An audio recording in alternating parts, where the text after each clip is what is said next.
The character's signature move in the film is a creature that comes out of his hand.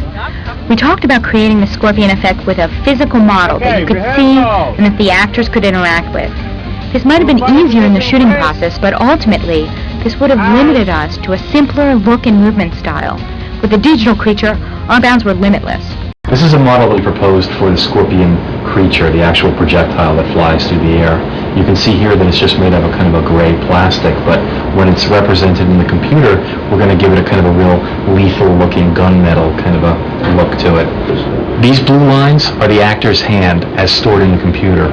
The white lines are the scorpion. That's the way the computer sees the scorpion. Now, what we do is we take it from these lines into a kind of a shaded format, and this is the first step in that process. When you're doing animation, one of the things that you really want to do is you want to bring something to life. You want to give it a personality. In this particular instance, we wanted to give it more than a personality. We wanted to give it an attitude. What we did to create Shang Tsung's island, which of course was not originally an island, it's a peninsula with very rounded peaks that we made look scarier and more ominous by extending with a digital matte painting.